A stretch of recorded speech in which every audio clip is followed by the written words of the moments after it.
I went back to Lincoln Heights to get an update on the neighborhood since the last time I was there. I wanted to find out if the rest of the buildings had been knocked down already. But what I found out when I got there was that I had missed two ribbon cutting events with the mayor just 1 hour earlier.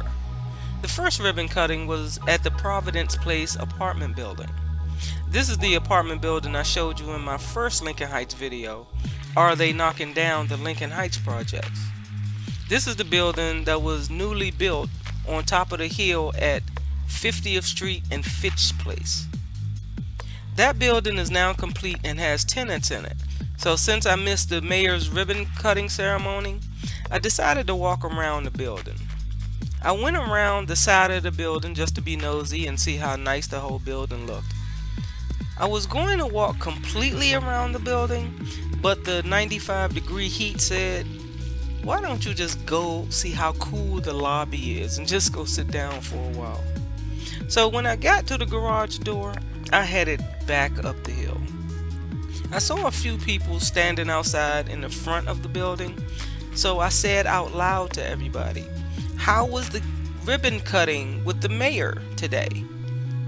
One little kind woman said to me, it was nice.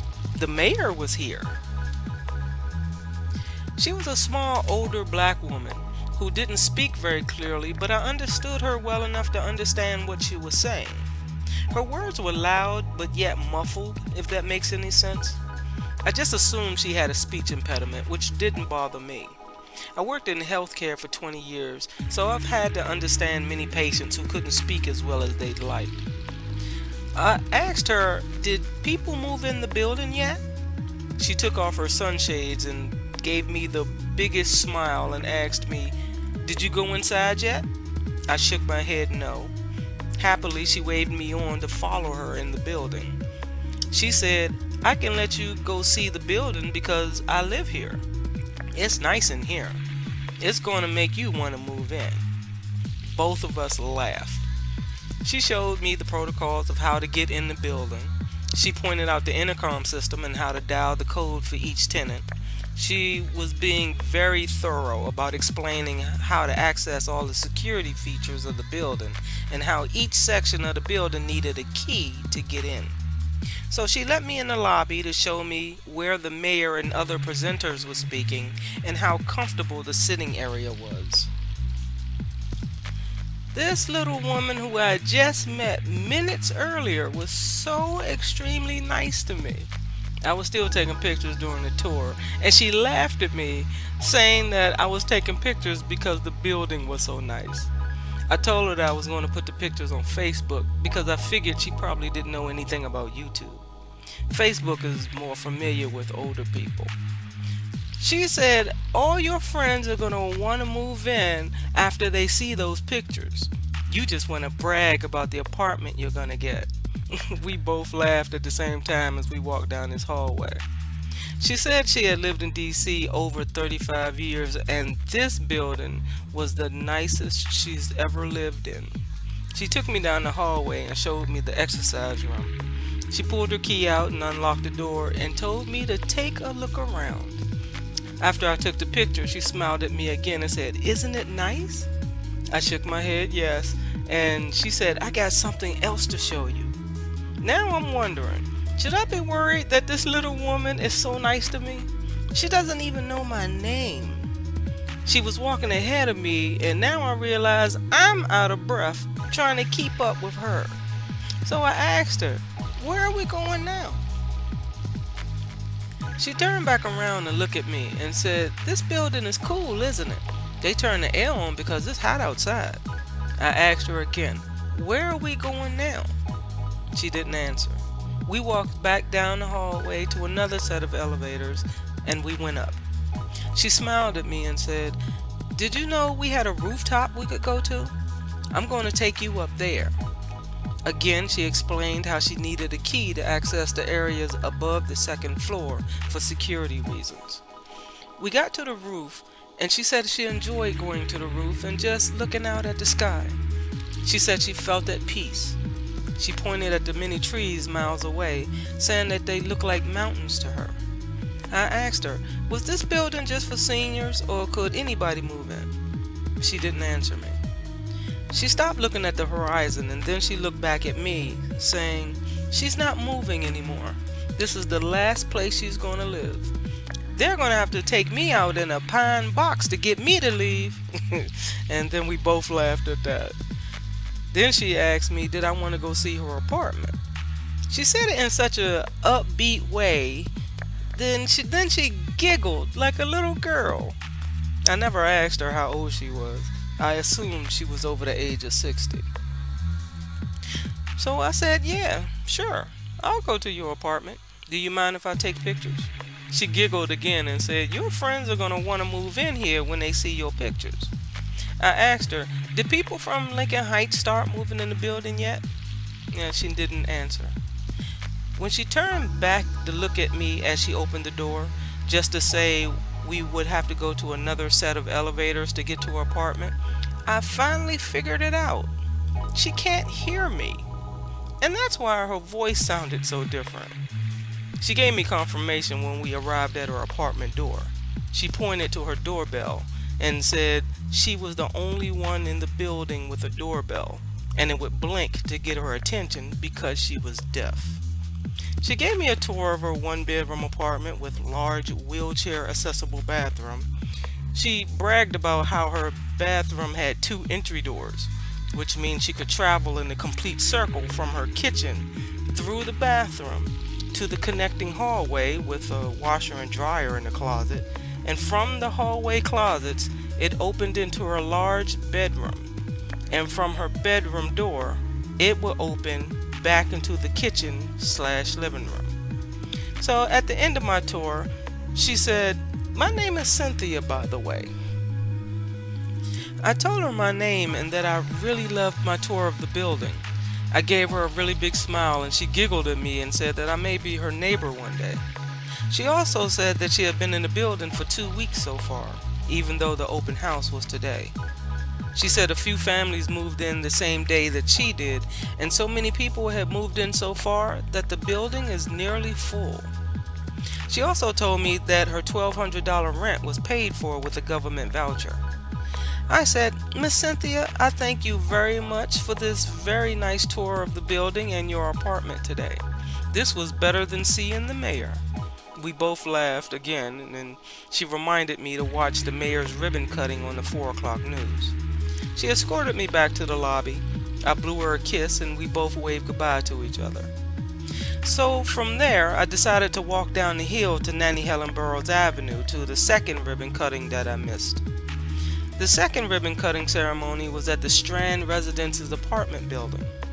I showed you in my first video how they were gentrifying the old Strand Theater by turning the store next door into apartments.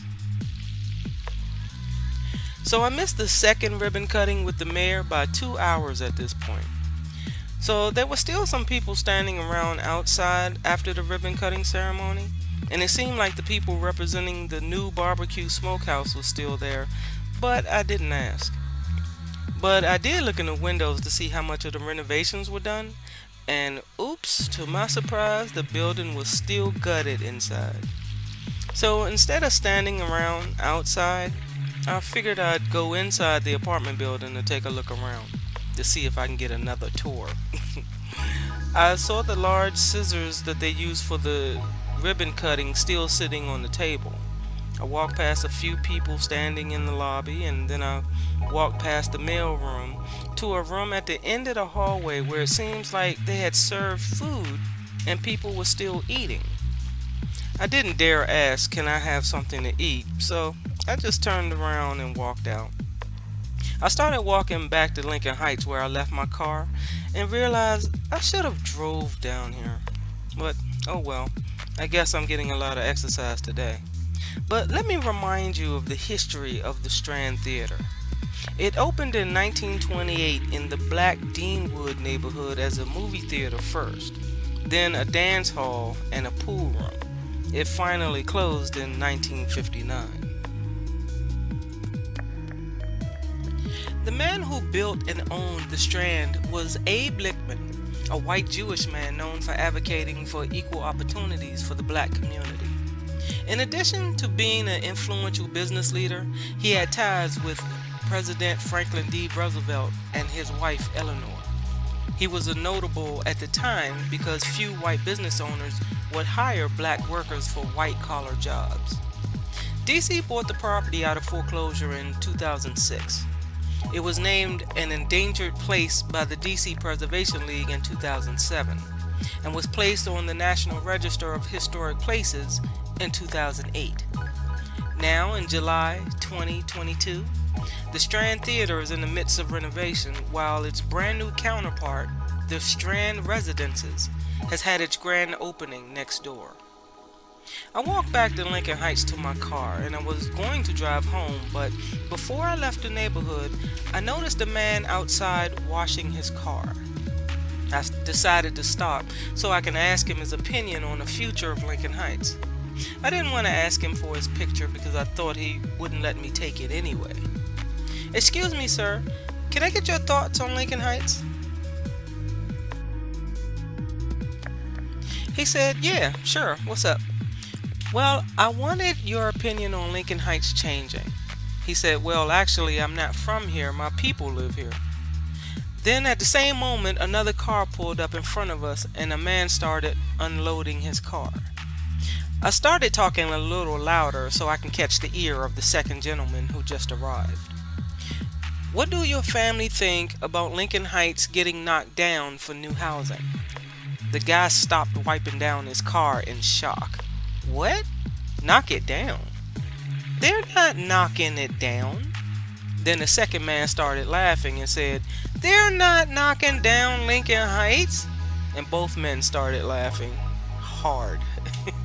So I stood between both of them and said, "Why do you say that? You see, more than half of the buildings are empty and boarded up. Half of the residents have moved out already, right?" The second man pointed to the building across the street and asked me, "Hear that?" I said, "Yeah." He said, "Those are buzz saws." "You hear the banging?" I said, "Yeah." He said, "That's hammering. And they're on the roof across the street. They're not knocking it down, they're renovating it."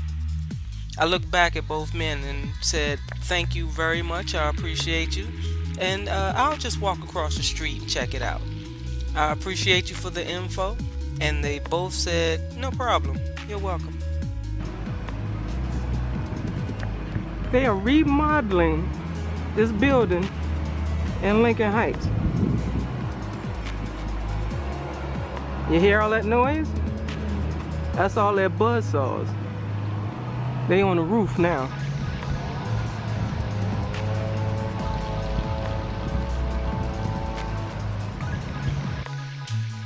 I went across the street to look in the window in one of the apartments on the first floor to see if anything looked new. The window glass is dirty, so I can't see very well, but I think this apartment is clean. Oh, wait a minute. The window is open. Oh, okay, yeah. This looks like a brand new paint job to me. I think it's renovated. I wonder if the apartment door is open. If one of the workers were down here, I'd ask him to let me in. So let's go in the hallway. Well, the hallway is dirty and is a strong stench of urine. The apartment door is locked, and I can tell that the door is new or has been newly painted and it has new numbers on it. I can't stand to be in this hallway. The smell is horrible.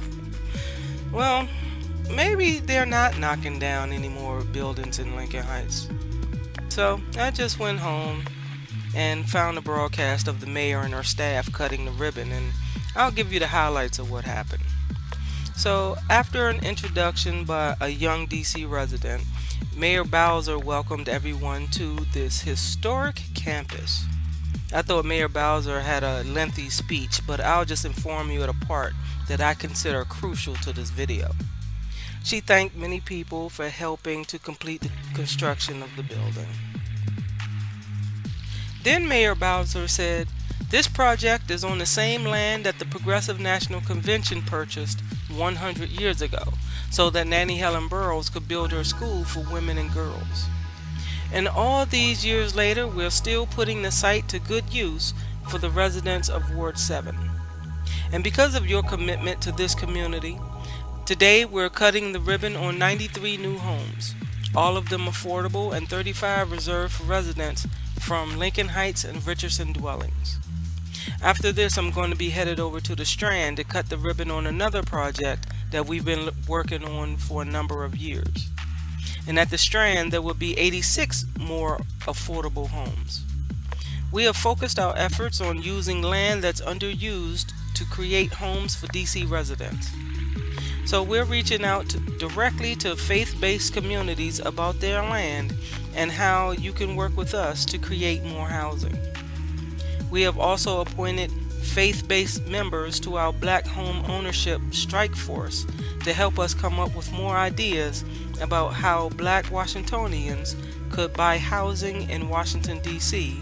to reach our goal of 36,000 new units by 2025. D.C. Councilwoman Anita Barnes spoke, and she said, "We are here again at yet another ribbon cutting for affordable housing in the district. Providence Place and the Strand, 100% affordable housing developments, and they also benefit the sweet spot for my priorities for affordable housing. That's housing for our seniors and the disabled populations. We want to make sure that all our units are built with quality construction. Why? Because we want to make sure that the people who occupy them are taken care of. But we also, as a government, have to be concerned that the quality construction mean it will last for decades, because we don't have the money to keep coming back again and again." Then Councilwoman Barnes introduced us to Ray Nix, the co-founder and chief executive officer of Urban Matters. Mr. Nixon included in his presentation the story of a particular resident, the same young lady that introduced the mayor in the beginning. And he said, "I want us to thank our new neighbor, Miss Ebony. Thank you so much for your passion and your delivery and your willingness to stand up in front of this crowd and to talk about your experiences in the past and how happy you are to call this home." I also want to recognize, if you can stand, young man, this is Mr. Martez. He's 12 now. So he was one of the first families moving in, and I caught him wandering around the place with his eyes open. And I asked him if he had the right place, and he said, "Yes, I'm home." So welcome, Martez. Mayor Bowser, thank you for your vision. Thank you for your leadership in creating a climate in the District of Columbia that gives small businesses like mine a fair shot. I stand here on top of the land that I'm told used to be referred to as Holy Hill, and as a proud member of the Providence Place Development Team with my partners, Atlantic Pacific Communities, and the visionaries of Progressive National Baptist Convention, much like my mentor and confidant, Pastor Lionel Edmonds, I sometimes look to music for my inspiration when pulling together remarks. In arguing with my son over the weekend about which XM station we're going to listen to, we found common ground on Drake's hit, "Started from the Bottom, Now We're Here." The mayor returned to the podium to give reporters a chance to answer any questions. Yes, Mayor, I've asked this question before. What is affordable? And in this case, I'm just curious because I got an email and honestly, I don't know the answer. But the email said that a person making minimum wage would not be able to get one of these units. What's your response to that? Then Mayor Bowser said, "I'm pretty sure that people who make less than minimum wage are in some of these units. But let me ask Sheila to come and respond specifically. We know that 35 units are reserved for residents of our public housing. They're exiting from Richardson dwellings or from Lincoln Heights, which qualifies them to be here." Then the reporter added another question. "Also, I'm just kind of curious. What if you're not, let's say, qualified for public housing, but say you're just working a job?" The mayor reframed the question and directed the question to Miss Miller. "Sheila, the question is, what are the income eligibility requirements for this building?" Then the reporter continued, "The statement that was sent to me was that a person making minimum wage would not qualify for one of these units. Sheila Miller, director of the New Communities Initiative from DC Office of the Deputy Mayor for Planning and Economic Development, returned to the podium and said, "So for the Lincoln Heights Richardson dwelling residents, the units are set aside for those individuals that make no more than 30% of AMI. The remaining units, which are tax credit units, are available to individuals that make up to 60% of AMI, which I believe that still exceeds minimum wage, but it goes up to 60 of AMI for the tax credit units." The reporter interrupts her and asks, "The person that makes minimum wage would qualify?" Miss Miller responds, "Yes, they would, yes." Then a second reporter asks the question, "Are all the units in this building spoken for already? Is it 100% occupied, or are there opportunities?" The mayor quickly answers, "It's full." The reporter's follow-up question was, "How about the Strand? Is that the same?" The mayor answers, "And the Strand close? Close to being full." Then a DC resident stood up and said, "Yes, thank you so much, Mayor, for all that you've done for us in this Ward 7. I'm a resident of Ward 7 here, and I just would like to know, do you have any insight on what's going to happen with the security that we need for our increasing of crime that has come into our community?" Mayor Bowser said, Well, we are very focused, as you know, on making sure that we have a two-pronged approach, or really a full spectrum approach that's focused on having the police officers that we need to be on patrol, but also engaging people who we know are likely to be involved in crime and more positive activities. So I'm proud that we've been able to increase our Pathways program, to increase the number of people who are working with our violence intervention programs, to increase community grants that our everyday Washingtonians who are providing programming that we want to support that keeps our young people out of trouble. Then, ending out the presentation, the reporter asked an off-topic question. Yes, Mayor, I don't know if you've answered this already, but I just wanted to ask. Former President Trump came to Washington for the first time since he left, and he said the city was dirty, trashed, people living in tents, and it was awful. I just wanted to know if you had any reaction to it. The mayor answered subtly with the words, "I don't." Then she gave a wink. She turned and said, "All right, let's cut the ribbon." The count, 1, 2, 3, was said in unison before the ribbon was cut. When the mayor and her team left Providence Place, she went to the Strand residences and cut the ribbon there also. The statement from the Office of the Deputy Mayor for Planning and Economic Development, nicknamed DEMPED, said that as part of the city's New Communities Initiative, the District of Columbia is working with existing residents to transform the Lincoln Heights Richardson dwelling public housing development into a vibrant, healthy, mixed-income, mixed-use neighborhood. The district, in collaboration with the residents of the Lincoln Heights and Richardson dwelling neighborhoods, initiated a process to plan for and implement the revitalization of the DC Housing Authority's property and the surrounding Deanwood neighborhood in Ward 7. In late 2006, the DC Council adopted the Lincoln Heights Richardson Dwellings New Community Revitalization Plan. Consistent with the New Communities Initiative, the goal of this effort is to transform the public housing developments and the neighborhood into a mixed-income, mixed-use community.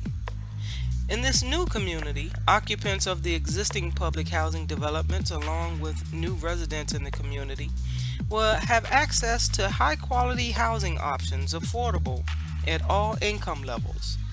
Existing public housing residents will also have access to a human capital program that will provide the human services necessary to help prepare them to take advantage of the new economic opportunities and changes that are coming their way.